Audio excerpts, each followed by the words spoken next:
Selamat sore para netizen dimanapun kita berada, salam inspirasi bagi kita semua. Ini menarik ya, ketika Anies Baswedan digadang-gadang menjadi ya atau membuat partai baru, ya ini Partai Perubahan ya, Perubahan Indonesia.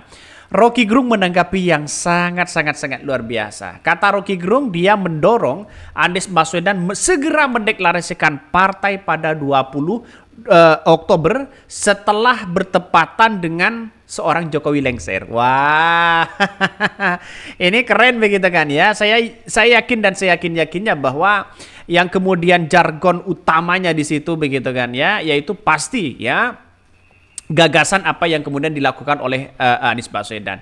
Rocky Gerung pun setuju begitu. Bagaimana tidak ketar-ketir orang-orang atau pendukung-pendukung Jokowi begitu kan. Coba kita lihat ya, dengarkan apa yang kemudian disampaikan oleh Rocky Gerung ya sebagai ya sebagai pengamat dan mereka mengapresiasi ya apa yang kemudian dilakukan partai apa yang dilakukan oleh Anies Baswedan. Ya, seperti ini. Memanfaatkan kelebihan suara atau surplus suara atau potensial dukungan itu dengan menampungnya dalam partai politik, dan itu yang memungkinkan orang di 5 tahun ke depan bisa melihat bahwa Anies memang merintis dari awal karena kakinya itu berakar. Nah selama ini Anies itu berayun aja tuh seolah digantung sehingga kakinya nggak nyampe ke bumi, kendati pikirannya itu beredar di wilayah elit apalagi itu. Nah ini Bung Rocky soal timing ya. Kapan waktunya yang tepat menurut Anda bagi Anies untuk mendeklarasikan ormas atau parpolnya ini? Saya kira kesiapan teknis itu soal mempercepat aja kan. Dan saya bayangkan misalnya akan sangat dramatis kalau di hari Pak Prabowo dilantik, di hari Pak Jokowi berhenti sebagai presiden, kalau belum dilengserkan sebelum 20 Oktober maksud saya, di hari bersejarah itu Anies juga mendeklarasikan partai politiknya, kan betul-betul ada event di situ, dan sesuatu yang eventual itu selalu akan diingat sebagai monumen. Jadi Anies pastikan aja bahwa 20 Oktober dia akan deklarasikan sebuah organisasi politik atau sebuah organisasi masyarakat yang punya maksud politis, atau sekaligus mendeklarasikan aja partai politiknya. Kan bikin partai politik cuma didaftarkan di Kemenhukam kan. Tentu saja fasilitas yang ada di daerah itu bisa diverifikasi nanti kalau mau pemilu.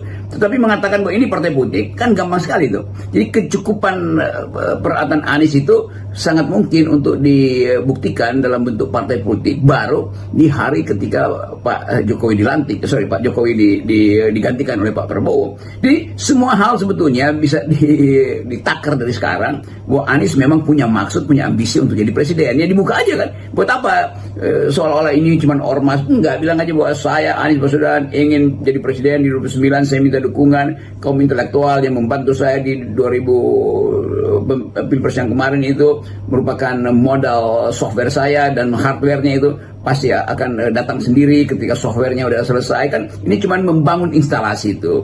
Airnya udah siap untuk dialirkan, instalasi aja kan dibangun. Itulah tadi apa yang disampaikan oleh Rocky Gerung. Wow, menarik ya. Ternyata bahwa persoalan-persoalan sekarang ini kalau kita amati betul bahwa ternyata kalau Anies Baswedan membuat partai baru, banyak orang yang ketar-ketir di situ. Karena representasi oposisi itu jelas begitu kan ya. Representasi perubahan itu sudah jelas. Banyak bisa saja kader-kader PKS, kader-kader Nasdem akan gabung kepada Anies Baswedan begitu, kepada partai baru Anies Baswedan. Inilah yang kemudian masih dipikir ulang, dan gagasan-gagasan itu gampang ya. Ada Rocky Gerung yang mungkin sana sini akan mempromosikan itu begitu kan. Makanya saya dengan teman-teman ya sebagai bentuk oposisi begitu ya. Saya melihat bahwa ini bagus sebagai wadah masyarakat untuk bisa ya menyuarakan aspirasi. Ya kalau siapa lagi kalau bukan oposisi. Kalau Anies Baswedan tidak membuat partai baru, maka kemudian yang representasi oposisi di situ adalah PDIP. Diuntungkan sekali PDIP begitu kan, ya.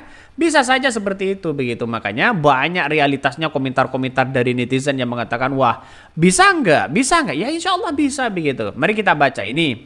Rocky Gerung dorong Anies deklarasi ya partai pada 20 Oktober bertepatan dengan lengsernya Jokowi. Keren ya. Ini akan menjadi ketar-ketir bagi mereka begitu. Mari kita baca. Anies Baswedan memberikan sinyal bahwa ia memiliki niat untuk membentuk partai politik baru di masa yang akan datang. Bahkan ya kita lihat ke depannya apakah lalu akan membuat partai baru.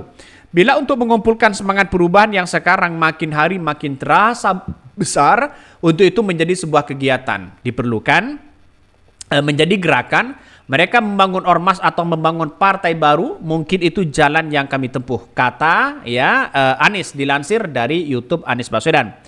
Bahkan dalam pernyataannya, mantan gubernur Jakarta itu menyadari adanya momentum serta dorongan kuat ya bagi masyarakat untuk perubahan yang lebih baik. Jika aspirasi tersebut ya terus berkembang, ia mungkin akan mempertimbangkan untuk menyalurkan melalui sebuah gerakan yang lebih ya terstruktur dan resmi, seperti organisasi kemasyarakatan atau partai politik.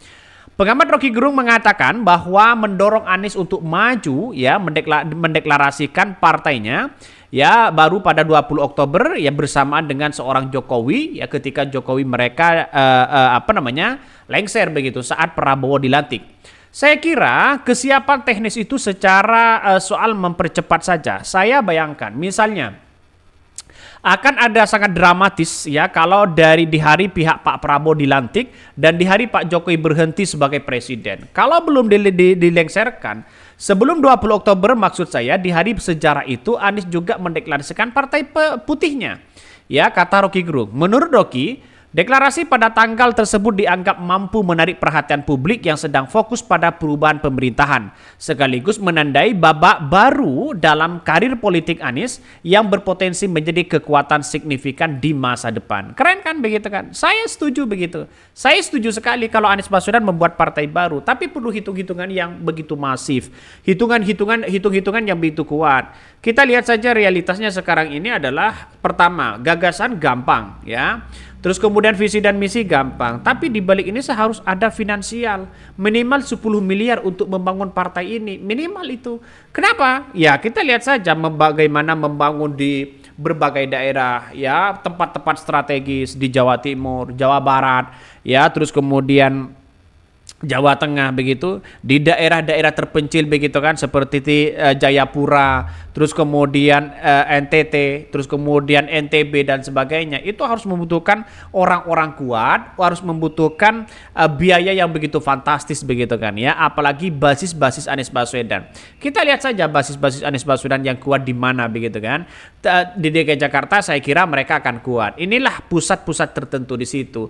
Makanya dengan adanya Anies Baswedan membuat partai ini, saya yakin dan saya yakinnya masyarakat akan antusias begitu kan ya, akan menjadi anggota di situ. Yang penting adalah satu, berpihak pada rakyat. Yang kedua adalah menjadi oposisi ya. Terus kemudian sebagai wadah aspirasi masyarakat itu bagus begitu. Makanya ini akan menjadi persaingan ketat. Bisa saja pendukung dan simpatisan dari PKS akan mendukung kembali ya mendukung partai baru ini begitu yang digagas oleh Anies Baswedan. Kita lihat saja nantinya PKS dan pertarungan nanti dengan Anies Baswedan di verifikasi KPU nanti. Lolos enggak begitu kan? Ya kita lihat saja. Dan kami menganggap bahwa ini saya yakin dan saya yakinnya pasti lolos ya. Sudah berapa juta data begitu kan yang kemudian yang menjadi relawan dari kemarin begitu sekitar 40 juta data ya relawan yang mendukung Anies Baswedan. Tapi kalau dari 40 juta ini mungkin sebagian yang kecewa berapa juta begitu kan ya. Hampir 20 juta lebih. Kalau 20 juta itu besar partainya begitu kalau gabung semua ya. Saya yakin dan saya yakinnya bahwa Anies Baswedan akan bisa membuat partai itu. Mungkin itu yang kami sampaikan. Tonton terus channel Khodari Podcast Rakyat ini. Jangan lupa di subscribe.